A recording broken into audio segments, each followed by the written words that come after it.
ஆண்டவருடைய ஆவி என்மேல் உள்ளது, ஏனெனில் அவர் எனக்கு அருள் பொழிவு செய்துள்ளார். ஏழைகளுக்கு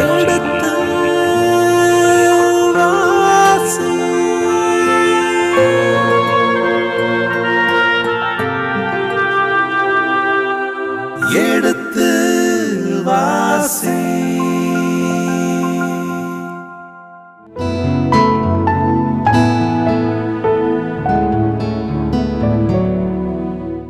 இனிய இதயங்களே, எடுத்து வாசி நிகழ்ச்சியில் சாமுவேலின் முதல் புத்தகத்திற்குண்டான விவிலிய இறை வசனங்களுக்கு செவிப்படுத்திக் கொண்டிருக்கின்றோம். கடந்த பகுதியின் தொடர்ச்சியை இன்று தொடங்குவோம். வாருங்கள், உங்கள் சார்பாக தந்தை அவர்களுக்கு வணக்கம் சொல்லி நிகழ்ச்சியை தொடங்குவோம். வணக்கம் தந்தை அவர்களே.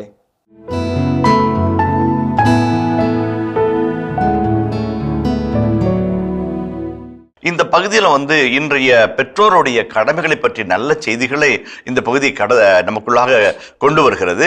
நம்ம ஆழமாய் சிந்தித்து பார்ப்போம். 22ஆம் வசனத்தை வாசிப்போமே. ஏலி முதிர்ந்த வயதடைந்தார்.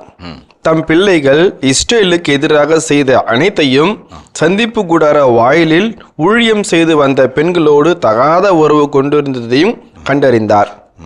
அவர் அவர்களை நோக்கி கூறினார், நீங்கள் ஏன் இவ்வாறு செய்கிறீர்கள்? அனைத்து மக்களிடத்தும் உங்கள் தீய நடவடிக்கைகளை பற்றி கேள்விப்படுகிறேனே.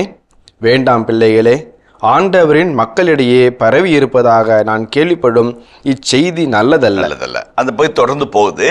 நம்ம அதை வாசிப்போம். இந்த 22 முதல் 26 வரை உள்ள இறை வார்த்தைகளிலே 3 முத்தான கருத்துக்களை ஆசிரியர் முன்பாக வைக்கிறார். முதலாவது, பெற்றோர் பிள்ளைகள் பால் கடமைகளை கண்டித்து திருத்த வேண்டிய நிலையை வலியுறுத்தி சொல்கிறது இந்த பகுதி. இரண்டாவது, நீ ஆண்டவருக்கு பயப்படவில்லை என்றால் யாருக்கும் பயப்பட மாட்டாய் என்கின்ற ஒரு செய்தி உள்ள தலைமுறை கொண்டிருக்கிறது. மூன்றாவதாக, ஆண்டவருக்கு உகந்த வாழ்வு என்பது ஞானத்திலும் அறிவிலும் சிறந்து விளங்குவதே என்கிற ஒரு செய்தியை நமக்குள்ளாக தருகிறது. ஏலி, ஓஃப்னி, பினகாஸ், சாமுவேல், இந்த 3 கதாபாத்திரங்களை கடந்து வருகிற நாம் இந்த செய்திகளின் கூறுகளை நம்ம பார்ப்போம். 22ஆம் வசனத்தை வாசிப்போமே. ஏலி முதிர்ந்த வயதடைந்தார். தம் பிள்ளைகள் இஸ்ரேலுக்கு எதிராக செய்த அனைத்தையும், சந்திப்பு கூடார வாயிலில் ஊழியம் செய்து வந்த பெண்களோடு தகாத உறவு கொண்டிருந்ததையும் கேட்டறிந்தார். அந்த 22ஆம் வசனம் ரொம்ப வலிமையான வசனம். இப்போ தன் பிள்ளைகள் இஸ்ரேலுக்கு எதிராக செய்த அனைத்து பாவங்களையும், சந்திப்பு கூடாரத்தில் பணிபுரிந்த பெண்களோடு தகாத உறவு கொள்வதையும் அப்படின்னு சொல்லியிருக்கலாம். ஆனால் அதுக்கு முன்னாடி ஆசிரியர் என்ன ஒரு குறிப்பு சொல்றாரு? ஏலி முதிர்ந்த வயதடைந்தார். Is too old to correct. அதான் ஆசிரியர் முன்னாடியே சொல்லிட்டாரு. Too old to correct, they are too young to listen, too rotten to listen. முதிர்ந்த வயதிலே திருத்த இயலாத நிலையில் இருக்கிறார். இவர்கள் முற்றி போன பாவாள் வாழ்கிறார்கள். கேட்க இயலாத மனநிலையிலே, திருந்த இயலாத மனப்பக்குவத்தில் இருக்கிறார்கள். இது ஆசிரியர் முன்னாடி சொல்லிட்டு அவங்க என்ன பாவம் பண்றாங்கன்றதை அழக விளக்கி சொல்றாரு. இந்த 1 சாமுவேல் 2 சாமுவேல்ல ஆசிரியர் குறியீடாக வைக்கிற ஒரு சில நிகழ்வுகள் நம்ம ரொம்ப கவரும். நான் ஒவ்வொரு இடத்துல சொல்லிட்டு வரேன். இப்ப இந்த இடத்துல அவருடைய வயதான நிலை சொல்லணும் அவசியமே கிடையாது. ஆனால் சொல்றாரு, ஏன்னாக்க he is in such a position we are not able to correct them. அதான் சொல்றாரு. முன்பகுதியில் வாசித்தது போல பழி செலுத்தும் போதோ பழி பொருட்கள் மீதோ அநியாயமான அதிகாரத்தை காட்டி தங்களுக்கென்று பொருட்களை எடுத்துக்கொண்டு வருகிற ஒரு நிலை. இரண்டாவது, அது பழி பொருட்களையும் ஆண்டவருக்கு படைக்கும் படையல்களையும் துச்சமாக கருதினார்கள். இது முதலாவது பாவம். இரண்டாவது பாவம், அந்த சந்திப்பு கூடாரத்தில் பணிபுரிந்த பெண்களோடு தகாத உறவு கொண்டிருந்தார்கள். இப்போ சந்திப்பு கூடாரத்தின் பெண்கள் என்பவர்கள் யார் என்ற ஒரு கேள்வியை விவிலிய வல்லுநர்கள் முன்பாக வைக்கிறார்கள். அதற்கு விளக்கம் அவர்களை தருகிறார்கள். அதாவது 3 விதமான விடைகளை சொல்கிறார்கள். சந்திப்பு கூடாரத்தின் பெண்கள் என்பவர்கள் நசரேனாக ஒரு ஆணை ஆண்டுக்கு நேர்ந்து கொள்வது போல பெண்களையும் நேர்ந்து கொண்டிருக்கலாம். அப்படி ஆண்டுடைய பணிக்கென்று ஆண்டுடைய ஆலயத்தில் நசரேனாக ஆண்மகனை போல இந்த பெண்களும் ஆண்டவருக்கு நேர்ந்து விடப்பட்டிருக்கலாம். முதலாவது. இரண்டாவது, கனானேய பாகால் பலிப்பீடங்களிலே தேவதாசிகள் என்ற ஒரு குழுவினர் இருந்தார்கள். ஆண்டுடைய பெயரால் அந்த பெண்கள் அங்கே தங்குவார்கள். பலிப்பீடங்களிலும் பணிப்பவர்களின் போதும் அங்கு வருகின்ற மனரோடு உறவு கொண்டு பிள்ளை பெற்றுக்கொள்கிற வரத்திற்காக அவர்கள் ஒத்துழைப்பார்கள் என்றெல்லாம் ஃபெர்டிலிட்டி கல்ட் என்று ஆங்கிலத்தில் சொல்லப்படுகிறது. பழுகி பெருகும் செயல்பாடுக்காக அவர்கள் இருக்கிறார்கள் என்றெல்லாம் அந்த பகுதிக்கு இருக்குது. ஒருவேளை அப்படிப்பட்ட நிலையில் இருக்கிறவர்களா இவர்கள் தெரியல, ஆனா கேள்வி கேட்போம். மூன்றாவது, சந்திப்பு கூடாரத்தில் பணிபுரிந்த பெண்களோடு தகாத உறவு கொண்டு அவர்களின் தூய்மையை, சந்திப்பு கூடாரத்தின் தூய்மையை அவர்கள் கெடுக்கிறார்கள். இன்னும் பெர்ஜஸ் என்கின்ற அழகான விளக்க உரையாளர் என்ன சொல்கிறார்? யாவேவினுடைய பலிபீடமும் பணித்தலமும் மிக புனிதமானது, தூயது. அது லேவியர்கள், குருக்கள், இப்படிப்பட்ட பணியாளர்கள் எல்லாம் கொண்டு ஒரு அமைப்பு முறையோடு இயங்கி வருகிறது. அப்படிப்பட்ட ஒரு தூய மகிமை வாய்ந்த வல்லமையான ஒரு வழிபாட்டு தலத்தை கடானியர்களுடைய வழிபாட்டு தலத்தை போல மாற்றுகிறார்கள். பிகாஸ் ஆஃப் தேர் ஆக்ஷன்ஸ், அவங்களுடைய தகாத உறவு, அவங்களுடைய தவறான செயல்பாடுகள் எல்லாம் ஒரு கடவுளை அறியாத மனிதர்களுடைய பலிப்பீடங்களையும் பலித்தலங்களையும் போல மாற்றிவிட்டார்கள் என்று சொல்லி ஆசிரியர் சாடுகிறார். இந்த மூன்றில் எதுவாக இருந்தாலும் குற்றப்பழி ஓஃப்னி மீதும் பினகாஸ் மீதும் வருகிறது. இதையெல்லாம் கண்டும் காணாதது போல் இருந்த ஏலி மற்றவர்கள் அவரிடம் திரும்ப திரும்ப சொல்லும் போது இப்படியெல்லாம் கேள்விப்படுகிறேனே என்று சொல்லி எல்லாரும் சொல்றாங்கப்பா, ஏன் இப்படி பண்றீங்க என்று ஒரு கேள்வி கேட்டு ஒரு அழகான ஒரு ஒழுக்க நெறிய சொல்றாரு. அதை 23ஆம் வசனத்தில் நம்ம பார்க்கிறோம். அவர் அவர்களை நோக்கி கூறியது, நீங்கள் ஏன் இவ்வாறு செய்கிறீர்கள்? இவ்வனைத்து மக்களிடமிருந்து உங்கள் தீய நடவடிக்கைகளை பற்றி கேள்விப்படுகிறேனே. வேண்டாம் பிள்ளைகளே, ஆண்டவரின் மக்களிடையே பரவி இருப்பதாக நான் கேள்விப்படும் இச்செய்தி நல்லதல்ல. தொடர்ந்து வாசிப்போம்.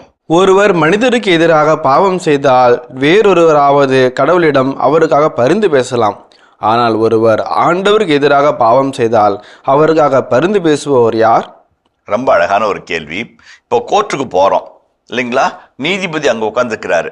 நான் உங்களுக்கு எதிராக தப்பு பண்ணிட்டேன் அப்படின்னா அவர் உங்கள் சார்பா எனக்கு எதுக்கு எதிராக போராடலாம், அல்லது நீங்க தப்பு பண்ண அவர் என் சார்பா உங்களுக்கு எதிராக போராடலாம். இப்ப நாம உங்களுக்கு எதிராக தப்பு பண்ணல, அவருக்கு எதிராக தப்பு பண்ணல, அவருக்கு எதிராக நீதிபதிக்கு எதிராகவே தப்பு பண்ணிட்டோம். அப்ப நீதிபதியிட்ட போய் அவர் நம்ம கிட்ட பரிதி பேசுவாரா, நம்ம கருணை காட்டுவாரா? தண்டிப்பை தவிர வேற ஒன்றும் கிடையாது. அழகான ஒரு நடைமுறை செயல்பாட்டு செய்தியை சொல்லி ஏலி ஒஃப்னி பினகாஸை கண்டிக்கிறார்.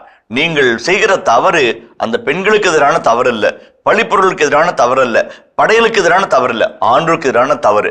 ஒருவேளை இவங்களுக்கு எதிராக தப்பு பண்ணீங்கன்னா இவங்க கொடுக்குற தண்டனை இவர் கொடுக்குற இதுல இருந்து நீங்க தப்பிச்சுக்கலாம். ஆனா அவரிடமிருந்து வருகிற தண்டனை இருந்து யாரும் எழ முடியாது. அப்ப அது பின்னாளில் வர இருக்கிற மிகப்பெரிய தண்டனையை ஆசிரியர் ஏலியின் வார்த்தைகள் மூலமாக முன்னறிவிக்கிறார். தொடர்ந்து இன்னொரு வாசிப்பமே. இருப்பினும் அவர்கள் தங்கள் தந்தையின் குரலுக்கு செவி கொடுக்கவில்லை, ஏனெனில் அவர்கள் கொல்லப்பட வேண்டும் என்பது ஆண்டவரின் திருவுளமாக இருந்தது. ஒன்று சொல்புத்தி இருக்கணும் அல்லது சுயபுத்தி இருக்கணும், ரெண்டும் இல்லைன்னா என்ன பண்றது? அப்படிப்பட்ட ஒரு நிலைக்குத்தான் ஏலி தள்ளப்பட்டார். அப்படிப்பட்ட ஒரு நிலையில் தான் ஒஃப்னியும் பினகாசும் இருந்தார்கள். சொல்வாருடைய வார்த்தையை கேட்டு அவர்கள் மாற்றிக்கொள்ளவில்லை, சுயமாக சிந்தித்து தன் வாழ்வு தவறு என்றும் அவர்கள் உணர்ந்து கொள்ளவில்லை. தாங்கள் விரும்புகிறதை போல செய்தார்கள். அதான் ரொம்ப அழகா சொல்வாங்க, ஆண்டவர் மீது பற்று இல்லாத வாழ்க்கை வாழ்கிறார்கள். ஆண்டவரை பற்றிய அச்சம், ஆண்டவரை பற்றிய அன்பு. ஆண்டவரை பற்றிய அச்சம் எங்கிருந்து வரும்? ஃபியர் ஆஃப் காட் அல்லது லவ் ஆஃப் காட். ரெண்டுமே இல்லாத போது பற்றுறுதி இல்லாத வாழ்வு வாழ்கிறார்கள். ஆகவே தான் அவருடைய வாழ்வு கீழ்த்தரமான வாழ்வு என்று லைஃப் ஆஃப் பெலியால் என்ற ஒரு வார்த்தையை ஆசிரியர் பயன்படுத்துகிறார். ஏற்கனவே நம்ம பல இடங்கள் நம்ம பார்த்துருக்கிறோம். அந்த பெலியால் என்கிறது ஒரு தரம் தாழ்ந்த வாழ்வு, கீழ்த்தரமான வாழ்வு, பாவ வாழ்வு என்பதை பற்றி பல இடங்களில் குறிப்பிட்டு சொல்கிறது விவிலியம்.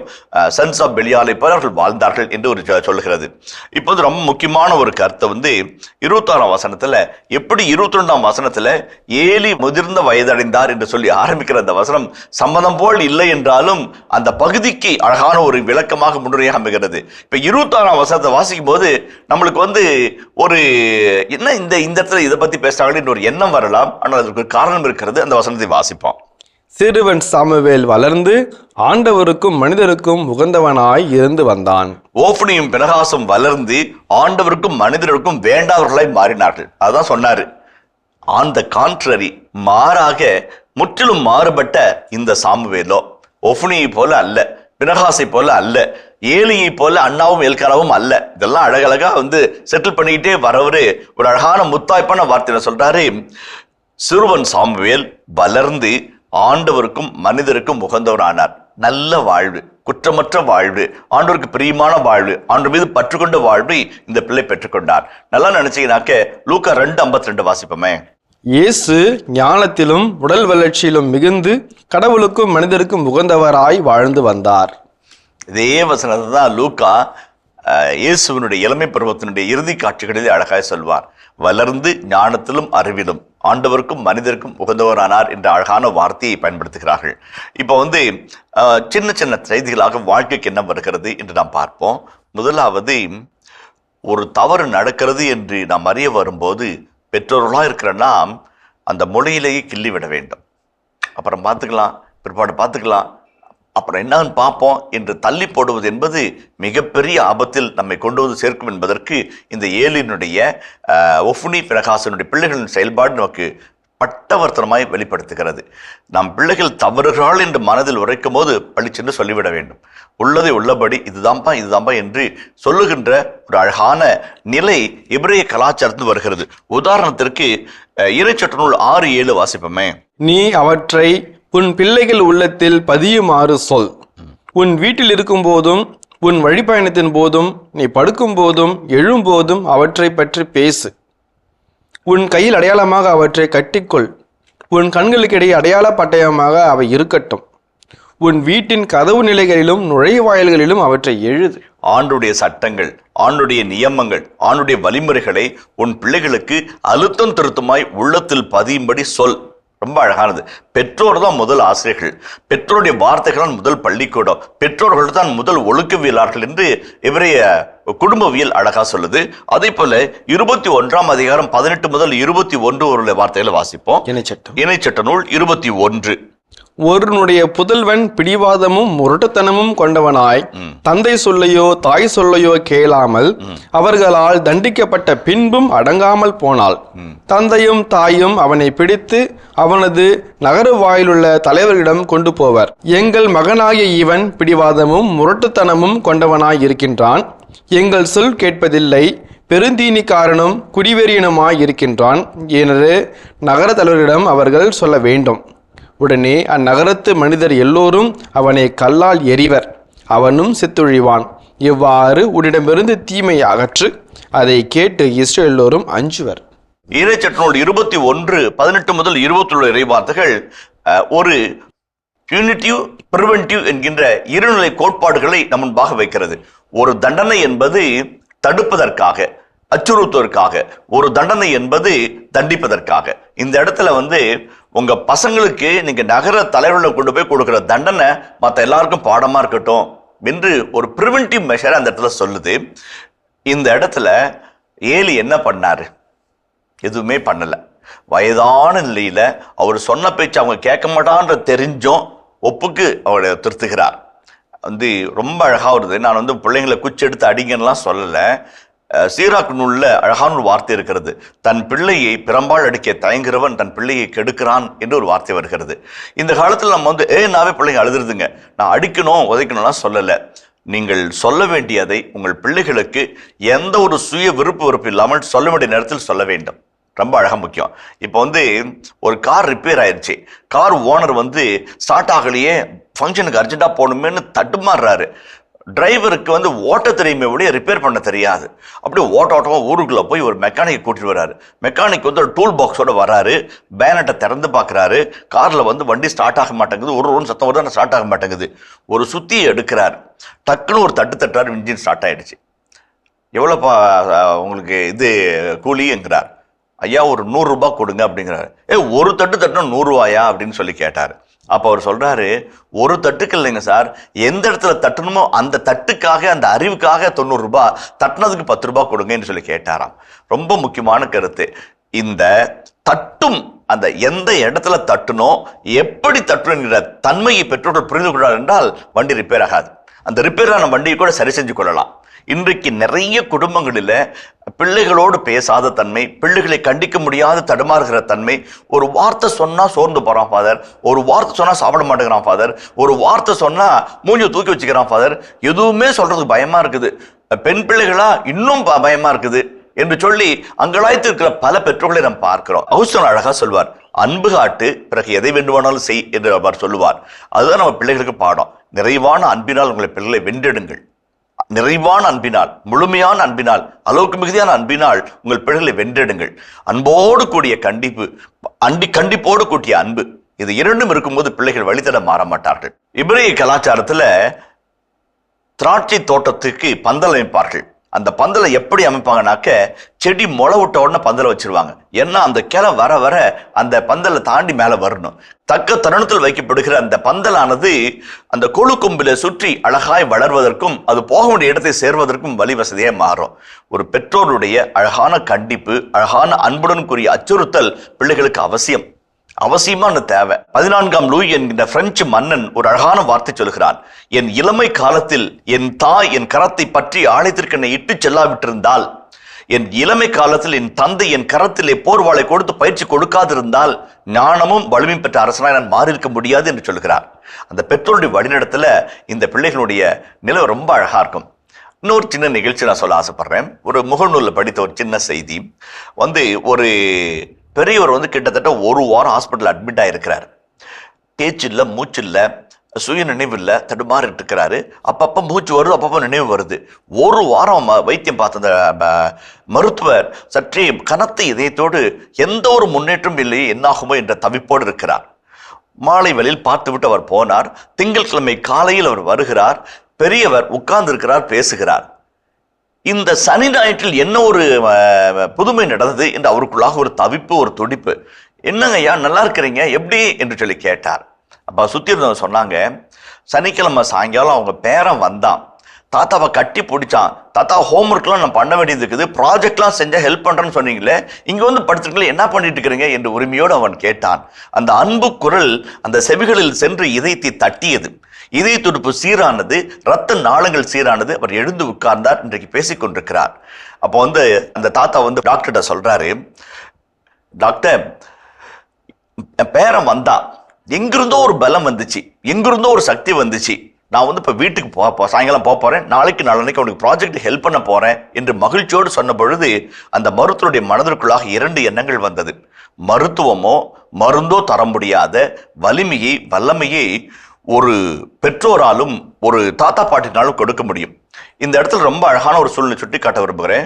பிள்ளைகள் பெற்றோரிடம் வருவதற்கும் அண்டுவதற்கும் அஞ்சலாம், கண்டிப்புக்கும் அச்சுறுத்தலுக்கும் பயந்து விலகி நிற்கலாம்.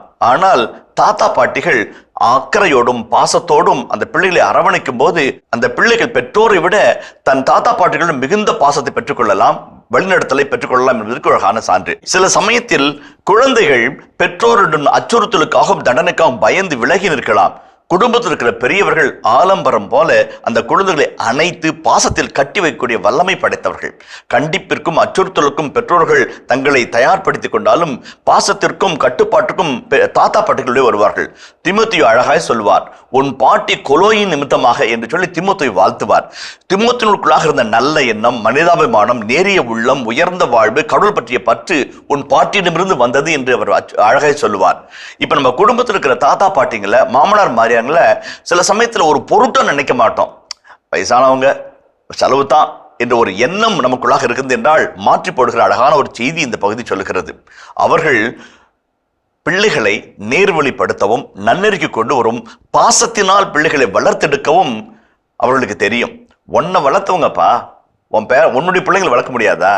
அப்ப அந்த பெரியவர்களிடமுடைய பங்கை குடும்பத்திற்குள்ளாக நாம் அனுமதித்தோம் என்றால் ஒரு அழகான சூழல் வருவோம். அன்பு சூழலும் பாச சூழலும் வருகின்ற பொழுது பிள்ளைகள் தவறாதபடிக்கு நல்ல நிலை உருவாகும். ஏலி வயதான நிலையில் தன் பிள்ளைகள் திருத்த இயல முடியாமல் தவித்து போனார், ஒரு தகப்பனாக இருந்து. ஆனால் அந்த பொறுப்பை தாத்தா பாட்டியிடம் ஓடுங்கள் அழகாய் செய்வார்கள். ஆகவே தான் நம்முடைய கூட்டு குடும்பங்களிலே நாம் காண்கின்ற மிக அழகான ஒரு ஆசிர்வாதம் பெற்றோரின் பெற்றோர்கள். பெற்றோர் அன்னையின் பிதாவும் முன்னேறி தெய்வம். அந்த அன்னையும் பிதாவையும் பெற்றெடுத்த தெய்வங்கள் தாத்தா பாட்டிகள். அவர்களுடைய பிரசன்னம் வலிமையான பிரசன்னம். அவர்கள் பேசாவிட்டாலும் அவர்களுடைய பிரசன்னம் அந்த பிள்ளைகளை வாஞ்சையிலும் அன்பிலும் மகிழ்ச்சியிலும் பாசத்திலும் ஊட்டி வளர்க்கும் என்பதை நாம் புரிந்து கொள்ள வேண்டும். அந்த முதியோர்களுக்குரிய ஒரு மரியாதையும் முதியோர்களுக்குரிய ஒரு முக்கியத்துவம் நாம் கொடுக்க வேண்டியது தலையாய கடமை என்பதை ஏலியின் நிகழ்வுள்ளது நாம் கண்டுகொள்ள அழைக்கப்படுகிறோம். அதே போல இன்னொரு கருத்து சொல்லணும்னு பார்த்தோம்னாக்க, ஏலியினுடைய புதல்வர்களாகிய ஒஃப்னி, ஃபினேகாஸ் சில சமயத்துல தவறான வழியில் போகிறோம் என்று யாராவது எச்சரிக்கும் போது அந்த எச்சரிக்கை ஒளியை புரிந்து கொண்டு பாதையை விலக வேண்டும். டொமினிக் சாவி அழகாய் சொல்லுவார், பாம்பை கண்டு விலகுவதை போல பாவத்தை கண்டு விலகி ஓடு என்று சொல்வார். ரொம்ப அழகா சொல்வாரு. சில சமயத்துல நமக்கு தெரியாது நம்ம போற வழி நல்ல வழியா, நம்ம போற வழி நேர்மையான வழியா, நம்ம போற வழி ஒழுக்கத்தின் வழியா தெரியாது இருக்கலாம். பியர் குரூப் ப்ரெஷர்ஸ், ஃப்ரெண்ட்ஸினுடைய தூண்டுதல், அல்லது சக நண்பர்களுடைய தாக்குதம், இவர்களெல்லாம் நாம் வழி மாறலாம், திசை மாறலாம், எண்ணம் மாறலாம். ஆனால் ஒரு இடத்துல எங்கேயாவது மணி ஒளி ஒலித்தால் அது பெற்றோராக, அது தாத்தாவாக, பாட்டியாக, மாமாவாக, அத்தையாக அந்த குரல் ஒலிக்கும் போது கேட்டு வழிக்கு வர வேண்டிய அவசியத்திற்குள்ளாக நாம் இருக்கும் என்பதை உணர்ந்து கொள்ள வேண்டும். அப்படி இல்லை என்றால் மிக அழகான ஒரு செய்தியை சொல்லுகிறது. அவர்கள் அழிவது என்பது ஆண்டவரின் விருப்பமாக இருந்தது என்று ஒரு வார்த்தை வருகிறது. ரொம்ப ரொம்ப ஸ்ட்ராங்கான வார்த்தை. ஒருத்தர் அழியறது சாமி விரும்புகிறாரா ஒரு கேள்வி கேட்கலாம். அந்த அழிவை நீ தேடிக்கொள்கிறாய், நீ இருப்பது இல்லாதது போல் ஆண்டவருக்கு என்று அந்த வசனம் சொல்லுகிறது. அதை நம்ம புரிஞ்சுக்கணும். நிறைய நம்ம சொல்லிட்டோம், ரொம்ப அழகானது. இன்னும் ஒரு சின்ன செய்தி சொல்லி நான் நிறைவு செய்கிறேன். மக்கள் புத்தகத்துல பிள்ளைகள் பால் பற்றிய ஒரு அழகான ஒரு விளக்கு உரை வருகிறது. அரசன் அந்த எலியேசரை 90-95 வயதிலே சிறையில் அடைக்கிறார். யூத மறையிலே விளக்கப்பட்ட இறைச்சியை உண்ணும்படி கட்டாயப்படுத்துகிறார். 90-95 வயது வாழ்ந்த முதிர்ந்தவர், ஞானமிக்கவர், கடவுள் அச்சம் கொண்டவர், மக்களால் மதிக்கப்படத்தக்கவர் சிறையில் வாடுகிறார். சிறைச்சாலை அதிகாரிகள் என்ன நினைக்கிறார்கள்? ஐயா, இந்த தள்ளாத வயதில் நீங்கள் ஏன் உயிரிழக்க வேண்டும்? இப்படி பரிதாபமான சித்திரைவதை நீ அதிக்க வேண்டும். அரசன் முன்பாக வாருங்கள். அரசன் சொல்லுகிறான், விளக்கப்பட்ட இறைச்சி நீ உன்னை விடுதலை செய்கிறான். நாங்கள் சட்டம் அனுமதிக்கிற இறைச்சி ஒரு தட்டிலே வருகிறோம். விளக்கப்பட்ட இறைச்சி உண்பது போல அரசன் மகன் நடியுங்கள், அரசன் உங்களை விடுதலை செய்து விடுவான், உயிர் பிழைக்கும், நல்வாழ்வு வாழ்வீர்கள், உங்கள் கஷ்டத்தை பார்க்க எங்களால் சகிக்க முடியவில்லை என்று அவர்கள் சொல்வார்கள். அப்போ ஒரு எலியாசர் ரொம்ப அழகான வார்த்தை சொல்வார். ஐயா, நீங்கள் சொல்வது போல என்னுடைய 90வது வயதிலே விளக்கப்பட்ட இறைச்சியை உண்பது போல விளக்கப்படாத இறைச்சியை உண்டு நடித்து நான் விடுதலை பெறலாம். ஆனா எனக்கு பின்னாடி வருகிற இளைய சமுதாயம் என்ன நினைக்கும்? 90 வயது வரைக்கும் ஆண்டவருக்கு உகந்த வாழ்ந்து உயிருக்கு பயந்து 90வது வயதிலே அந்த முதியவர் ஆண்டவரை மறுதலித்தார் என்று நினைக்காதா? அப்படிப்பட்ட ஒரு இழிவான முன்மாதிரி விட்டு செல்ல நான் தயாராகவில்லை, மாறாக மறுக்கவே விரும்புகிறேன் என்று சொல்லி மரணத்தை தழுவுகிறார். உன்னதமான அழகான ஒரு அற்புதமான ஒரு செய்தி அந்த இடத்துல வருகிறது. விவிலியத்தினுடைய பக்கங்களிலிருந்து வருகிற அழகான செய்தி, வன்மையான செய்தி. என்ன சொல்றோம்? நாம் வாழும் வாழ்க்கையை குறித்து கவனமா இருக்க வேண்டும். அப்பாவா, அம்மாவா, தாத்தாவா, பாட்டியா, மாமாவா, அத்தையா, சித்தியா, சித்தப்பாவா நம்ம வீட்டில் இருக்கிறோம் அப்படின்னம்னாக்க நம்ம பேசுறது, உடுத்துறது, நம்ம நடத்துறது, ஏழைகள், அனாதைகள், கைவிடப்பட்டோர், எளிய மனிதர்கள் நம்ம நடந்து கொள்ள விதம், இவைகள் எல்லாம் நாம் வாழ்வு மட்டுமல்ல, நம் பிள்ளைக்கு பாடங்களும் கூட.